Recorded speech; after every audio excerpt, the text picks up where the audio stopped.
भगवान शंकर का संवाद कर रहा, शिव तत्व कर रहा। 3 जगह पर नारी को पवित्रता का भाव वर्णित करते। अब जितनी माताएं बैठी हैं वो भी मुख से बोलेंगे। पहला स्थान कौन सा बताया?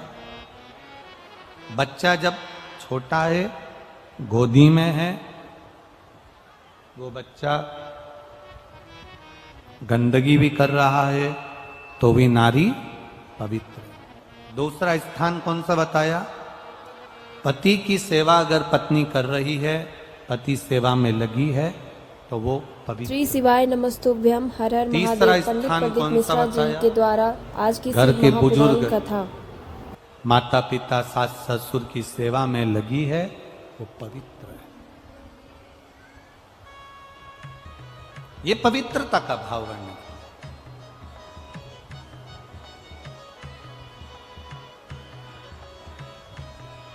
पक्षी, पशु, जीव, जानवर, अगर इन पशु पक्षी को, इन जीव, इन जानवर को अगर भगवान का भजन करना है तो इनको क्या स्नान करना पड़ेगा?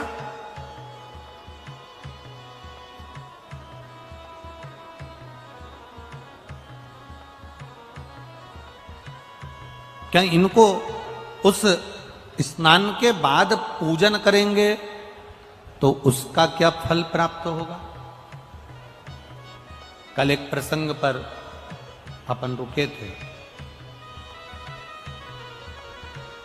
कि सौभाग्यवती नारी, सुहागिल स्त्री जब सुहागिलें करती हैं, अब यहाँ पर गौरनी बोलते हैं कि सुहागिल बोलते हैं, जो भी आप लोग बोलते होगे वो अपने ऊपर है, आप लोगों के ऊपर। तो जब सौभाग्यवती नारी गोदी में ये सती मैया के प्रसंग से ये प्रसंग है, ध्यान देना महाराज, बहुत बहुत स्मरण में रखिएगा। आपके कोई पूछे तो आप लोगों को जवाब देने में दिक्कत नहीं आएगी और आप उस पर का स्मरण करेंगे।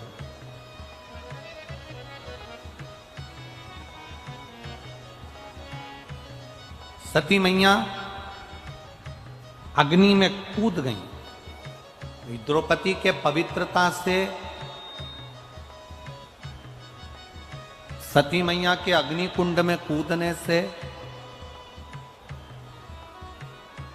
और माता पार्वती के प्रागट्य से और पार्वती जी के मंगल विवाह से शिव जी के साथ,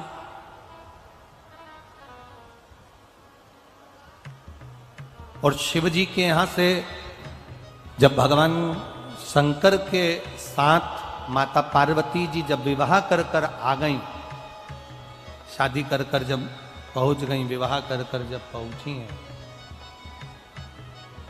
और लक्ष्मी, सरस्वती, गायत्री, इंद्राणी, ये सभी देवियां जब कैलाश धाम पर एकत्रित हुई,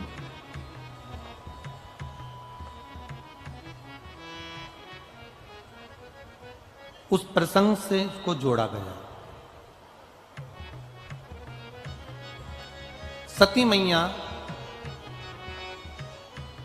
क्रोध की अग्नि में यज्ञ कुंड के अंदर जाकर कूद जाती हैं और उनको श्राप लग जाता है कि तुम देव यज्ञ में, देवताओं के होने वाले इस कार्य में, होने वाले सत्कर्म में तुम कूदी हो, इसलिए तुम्हें कोयल की योनि प्राप्त हो। शंभु शंभु शंभु, तुम्हें कोयल की योनि प्राप्त हो।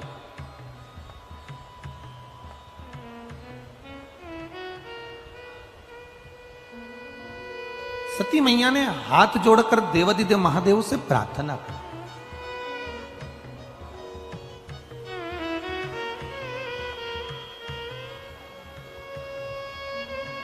प्रभु, गलती तो हो गई, अब ये गलती तो हमसे हो गई है कि ये अग्नि में हम, यज्ञ की अग्नि में हम कूद गए हैं। थोड़ा बेस कम करो बाबा। यज्ञ की अग्नि में हम कूद गए, ये गलती तो हमसे हो गई है, पर क्षमा भी तो आप ही को करना है प्रभु। क्षमा भी तो आप ही को करना है। शंकर भगवान ने कहा, तुम कोयल के रूप में जन्म लेने के बाद में जब 2 आषाढ़ पड़ेंगे, जिसको दुनिया के लोग कोकिला अधिक मास कहेंगे, और ये 2 आषाढ़ में तुम जब मेरी आराधना करोगी अखंड सौभाग्य को पाने के लिए,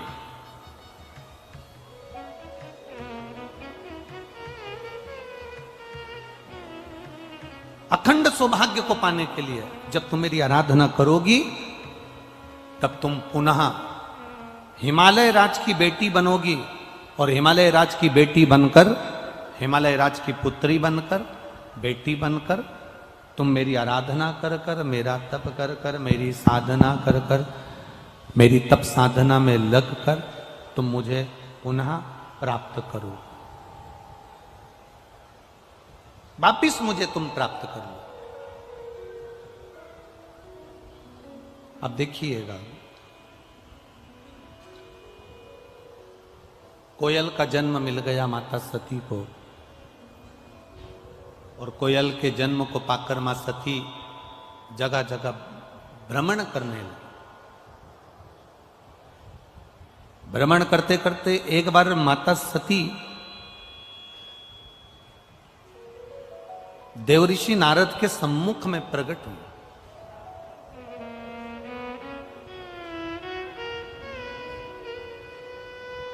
और देवऋषि नारद ने जब माता सती को देखा तो माता सती से कहा, सती, मां को नमन कर कर कहा कि एक छोटी सी गलती सती माता तुमने कर ली। एक तो अपने पति के सामने जाकर झूठ बोल दी, दूसरा सीता जी बनकर राम जी की परीक्षा ले ली, तीसरा अपने पिता के घर में यज्ञ में तुम बिना बुलाए चली गई, और चौथा जो गलती तुमने करी है वो गलती सबसे प्रबल गलती है करी कि उस यज्ञ की अग्नि में, यज्ञ के कुंड में तुम कूद कर अपने प्राणों को त्याग दो। उस यज्ञ की अग्नि में तुमने अपने प्राणों को त्याग दिया, उस यज्ञ की अग्नि में तुम अपने प्राणों को छोड़ दो। श्री शिवाय थोड़ा सा ध्यान लगाना, हर हर महादेव। जितनी माताएं बैठी हैं, जितने भाई बैठे हैं, जितने लोग आस्था चैनल पर कथा सुन रहे हैं, जितने फेसबुक यूट्यूब पर कथा सुन रहे हैं, जरा ध्यान लगाकर कथा का स्मरण करना। सती मैया के जन्म से पहले, पार्वती जी के जन्म से पहले जितने जितने जन्म माता पार्वती के हुए हैं, उमा बनकर, कात्यायनी बनकर, चंद्रघंटा बनकर, कुष्मांडा बनकर, स्कंदा बनकर, कात्यायनी बनकर, आज का 5वां दिवस है 2026 में। ये सब माता पार्वती जी के जन्म के पहले के सारे जन्म माता पार्वती के हैं, जितने भी हैं, उमा, कात्यायनी, चंद्रघंटा, गौरी, महागौरी, स्कंदा, कात्यायनी, ये जितने जितने माता के अवतार हैं, ये सब पार्वती जी के जन्म के पहले के।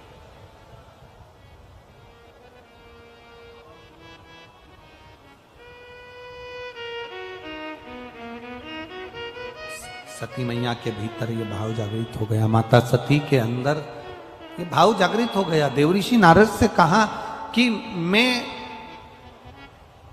51 ये जितने जन्म मैंने लिए हैं 50 जन्म में ले चुकी हूं, और पार्वती का जो मेरा जन्म होगा वो 51वें नंबर का होगा। कुछ ऐसी कृपा कर दीजिए कि मेरी मांग का जो सिंदूर है वो अखंड रहे, और बार बार मुझे इस शरीर को छोड़ना ना पड़े। इस शरीर से मेरी बार बार ये शरीर मेरा छूटे ना। ऐसी ऐसी कुछ कृपा, ऐसी कुछ दया, ऐसी कुछ करुणा हो जाए।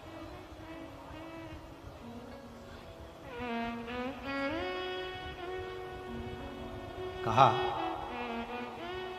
देव ऋषि नारद तुरंत वर्णन कर दिए, मां जब तुम्हारे चित्त में, जब तुम्हारे भाव में, तुम्हारे हृदय में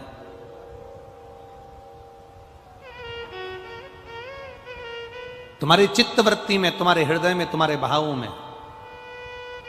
जिस समय पर तुम कोयल बनकर भी एक अन्न के दाने को अगर उठा लोगी, और वो अन्न का दाना तुमने जो उठाया है, अगर वो 2 भाग वाला है, वो अन्न के दाने में अगर 2 भाग हैं जिसको तुमने उठाया, और वो अन्न का दाना भूलवश भी अगर किसी सौभाग्यवती नारी की गोद में अगर पड़ जाता है, तो मां तेरा वो अखंड सौभाग्य भी रहेगा, और तुझे जिंदगी में दूसरी बार फिर बदल कर जन्म नहीं लेना पड़ेगा। एक ही अखंडता में चलता है,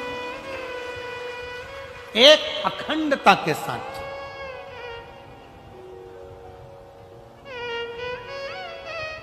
कभी आप अपने घर की बुजुर्ग माताओं से पूछना कि ये सुहागिल जब हम करते हैं, सौभाग्यवती नारियों को जब हम सुहागिलों को जब हम बुलाते हैं, मांग में सिंदूरा देते हैं, गोदी में चना और गुड़ डाल देते हैं उसके, तो ये चना गुड़ का महत्व क्या है?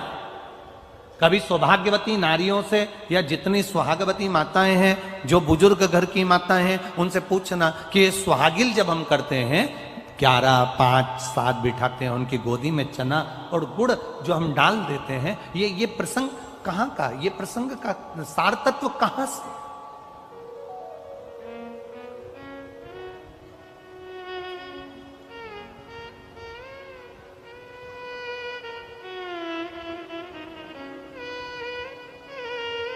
दुनिया में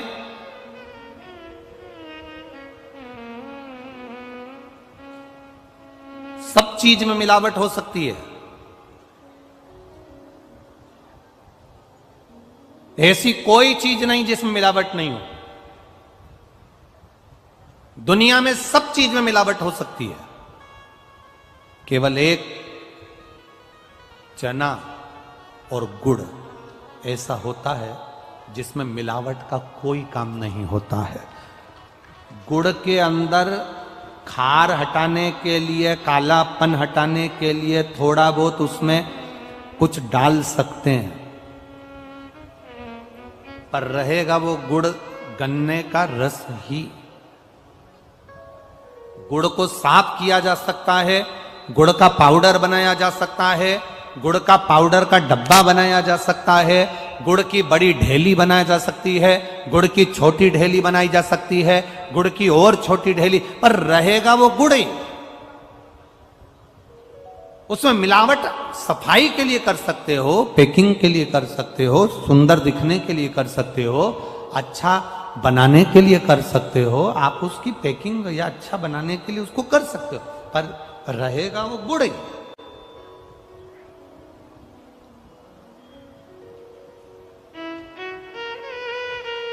मेरे शिव की कथा कहती है, भगवान नारायण का संवाद कहता है, बृहस्पति महाराज की कथा कहती है, बद्रीनाथ भगवान की कथा कहती है, और मां पार्वती जी का संवाद कहता है कि सुहाग में भी एक चीज ऐसी होती है, आपने कभी अनुभव करा होगा, यहाँ जितनी सुहागन माताएं बैठी हैं इनके स्मरण में होगा कि आप जब 10-12 माताएं सुहाग लेने के लिए बैठती हैं, तो उसमें सबसे जरूरी अगर कोई चीज होती है तो वो मांग का सिंदूर होता है। बोलो सही है कि गलत है? जम के तो बोलो। सबसे जरूरी क्या है? मांग का सिंदूर। अब इसमें चूड़ी की महत्वता बताई क्या? इसमें मंगलसूत्र की महत्वता बताई क्या? इसमें नाक की लौंग की महत्वता बताई क्या? इसमें जो तुमने साड़ी पहन रखी है उसकी महत्वता बताई क्या? नहीं, इसमें महत्वता बताई है मांग के सिंदूर की। कारण क्या है? चूड़ी जो तुम हाथ में पहनी हो, सबके हाथ में अलग अलग डिजाइन की चूड़ी हो सकती है, सबके कलर अलग हो सकते हैं, सबकी मूल्य अलग हो सकता है। कोई 10 रुपए दर्जन, कोई 5 रुपए दर्जन, कोई 50 रुपए दर्जन, कोई 150 रुपए दर्जन, कोई 500 रुपए दर्जन की चूड़ी हो सकती है। जिस चूनर को तुम ओढ़े हो इसकी कीमत ऊपर नीचे हो सकती है। जिस नथ को तुम पहने हो, सुहाग की सामग्री में जो जो सामग्री आपको बताई जा रही है इसकी कीमत ऊंची नीची हो सकती है। कान का कुंडल पहने हो, इसकी कीमत ऊंची नीची हो सकती है। आपने गजरा लगाया, उसकी कीमत ऊंची नीची हो सकती है। जो मंगलसूत्र पहना, किसी ने बड़ा पहन लिया ज्यादा कीमत का है, किसी ने छोटा पहन लिया कम कीमत का है, इसकी कीमत ऊंची नीची हो सकती है। पाँव में बिछुड़ी पहनी, इसकी कीमत ऊंची नीची हो सकती है। पाँव में पायल पहनी, इसकी कीमत ऊंची नीची हो सकती है। केवल सारी दुनिया में जितनी नारियां हैं जो मांग में सिंदूर लगाती है उसकी कीमत एक जैसी रहती है, उसकी कीमत कभी ऊंची नीची नहीं रहती है। मांग के सिंदूर की कीमत एक जैसी है।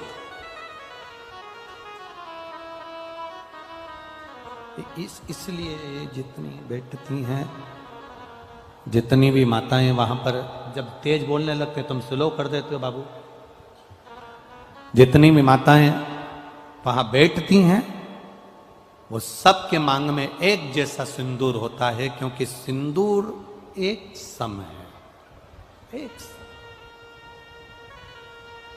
16 श्रृंगार में से बाकी के श्रृंगार की कीमत ऊंची नीची हो सकती है, पर मांग के सिंदूर की कीमत एक जैसी, अखंडता, अखंडता।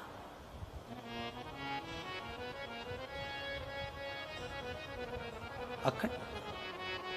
हम तो कई बार आप लोगों को कथा में भी वर्णन करें, कभी मौका मिल जाए करें ना, तो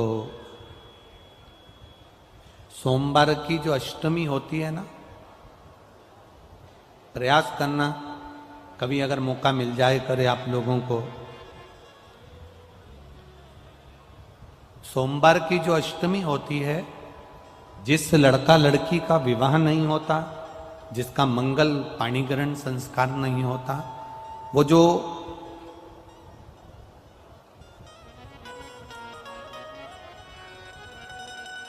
ये अशोक सुंदरी वाली जो जगह होती है, ये शिवलिंग है, ये जलाधारी है। यहां से जो चरण है, इसमें राइट में गणेश जी, लेफ्ट में कार्तिकेय जी, बीच में एक मोटी सी लाइन होती है जो अशोक सुंदरी का स्थान होती है। शिवलिंग के ऊपर जो जलाधारी बंदी होती है, वो जलाधारी में से जो बूंद बूंद पानी शिव जी पर गिरता है, वो शंकर भगवान की 5 बेटियां जया, विषहरा, शामली बारी, दौतली और देव, ये ऊपर से एक एक बूंद पानी शिवलिंग पर गिरा रही होती।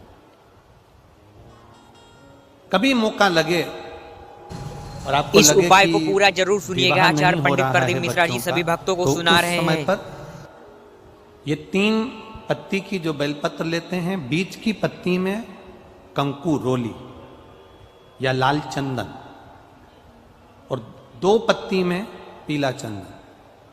अक्षत का 1 दाना ऊपर वाली पत्ती में, जिस पर आपने लाल चंदन लगाया है या रौली लगाई है, और 3-3 अक्षत के दाने इन दोनों पत्ती में। अपना स्मरण कर कर भगवान देवाधिदेव महादेव के सम्मुख में जो अशोक सुंदरी का स्थान है, सोमवार की अष्टमी के दिन इस बेलपत्र को, डंडी का जो भाग है वो जहां से पानी बहकर जाता है उस ओर करते हुए इस बेलपत्र को अशोक सुंदरी वाली जगह पर समर्पित कर देना चाहिए, और अपने हाथ का स्पर्श कर कर बाबा देवाधिदेव महादेव से प्रार्थना कर कर सोमवार की अष्टमी के दिन जो आ जाता है, बाबा देवाधिदेव महादेव उसका मंगल विवाह शीघ्र ही करा देता है। यह अशोक सुंदरी का स्थान, यह अशोक सुंदरी की जगह जो है ना, स्थान जो है, यह कोई साधारण नहीं। और हम फिर कहेंगे, अगर सौभाग्यवती नारियों को हम तो स्मरण में उनके लाना चाहेंगे कि प्रयास करा करो,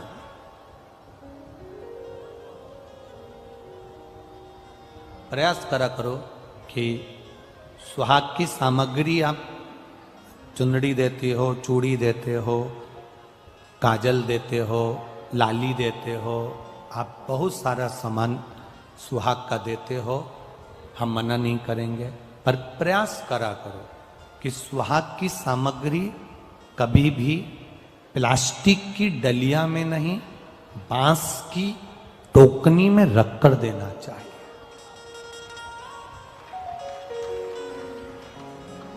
दो चीजें अपने जीवन में उतार कर रखिएगा, दो जगह पर बांस का प्रयोग अवश्य करिए। एक,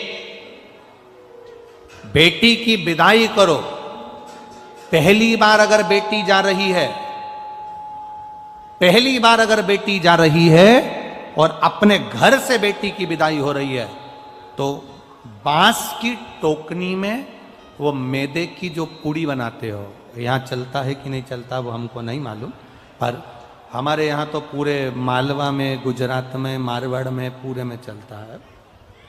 इधर होता है मैदे की पूड़ी, शक्कर, ये प्लास्टिक की डलिया में नहीं, इसको बांस की टोकनी में रखकर भेजना चाहिए। और एक सुहाग की सामग्री, सौभाग्य की वस्तु, हमेशा जब भी किसी सुहागिन स्त्री को अगर सौभाग्य की वस्तु आप दे रहे हो, हरतालिका तीज का व्रत कर रहे हो, सुहाग सामग्री दे रहे हो, कोई आपने व्रत करा, उद्यापन करा, उसमें सुहाग सामग्री दे रहे हो, तो बांस की टोकनी में देना चाहिए, बांस की डलिया। उसका कारण क्या होता है? बांस एक ऐसा होता है, बांबू बांस एक ऐसा होता है जो कि कितना भी उसको काट लो वो फिर बढ़ना प्रारंभ हो जाता है, फिर काटो फिर बढ़ना प्रारंभ हो जाता है, फिर काटो फिर बढ़ना प्रारंभ हो जाता है। इसलिए सुहाग की वस्तु अगर हमने एक जरा सी सामग्री भी सुहाग की डलिया में दी है तो वो अखंड सौभाग्य का काम कर जाती है और जिंदगी भर का काम कर जाती है। अब ना जाने कहां से ये तुम्हारे पास में प्लास्टिक की डलियां होना गई, तो लोग इतने सरल हो गए, बांस की डलिया लेंगे तो 15 रुपए की आएगी, प्लास्टिक की डलिया 3 रुपए 5 रुपए में आ जाएगी, 5 रुपए में आएगी, अपना काम खत्म, दे देंगे, दुनिया उसका यूज करेगी तो ठीक, ना करे तो। बांस की डलिया आजकल कौन रखता है गुरुजी, प्लास्टिक की डलिया तो लोग संभाल के रखते हैं, पर ये नहीं सोचती कि समय की अवस्था में ये बांस की डलिया बहुत काम आती है। किस जगह पर काम आती है? जब घर में मान लो कोई बड़ी बीमारी सम्मुख में आकर खड़ी हो जाती है, पति या किसी व्यक्ति को घर में रोग उत्पन्न हो जाता है, तुमने अगर बांस की डलिया में सुहाग का दान दिया है तो घबराना मती, तुम्हारे पति के प्राण यम भी नहीं ले जा सकता, उसको साधना पड़ता है। कई बार कई स्थान ऐसे हैं जहां पर बांस की डलिया का प्रयोग होना चाहिए।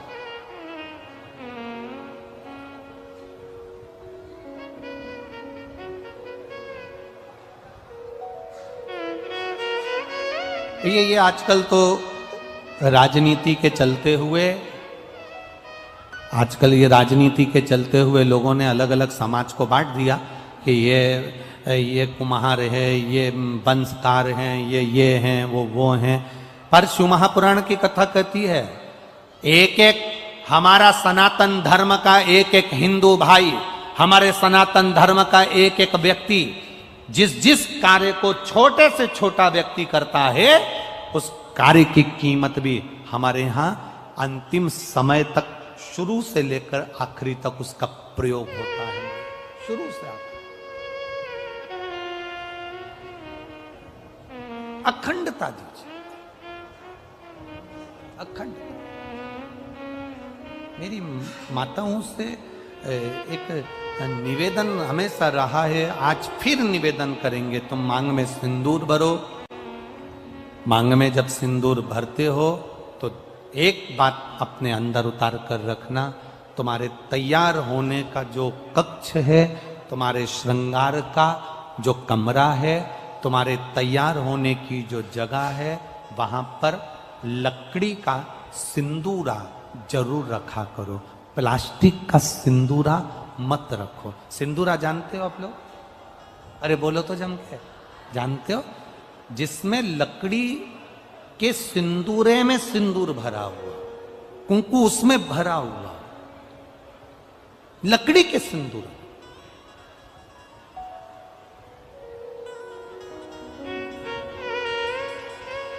प्लास्टिक में नहीं,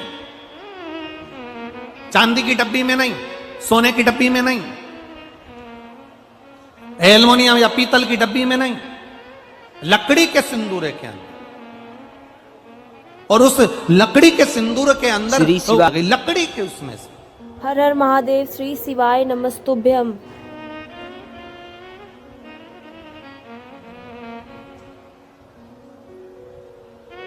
उसका एक भाव आपके यहाँ जब ब्राह्मण देवता शादी के समय पर मांग भरवाते होंगे, लड़के से कहते होंगे कि ये लड़की की मांग भरो, उस समय पर लकड़ी के सिंदूरे का महत्व ब्राह्मण देवता अपनी पोथी में से पढ़कर बताते होंगे कि लकड़ी का सिंदूरा क्या महत्व रखता है। उस जगह पर लकड़ी के सिंदूरे का महत्व ब्राह्मण देवता बताते हैं जिस समय पर मांग भरी जाती है। और मांग भरते समय ब्राह्मण देवता लकड़ी के सिंदूरे का महत्व बताते हैं कि पंचदेव, पंचायत, पंचदेव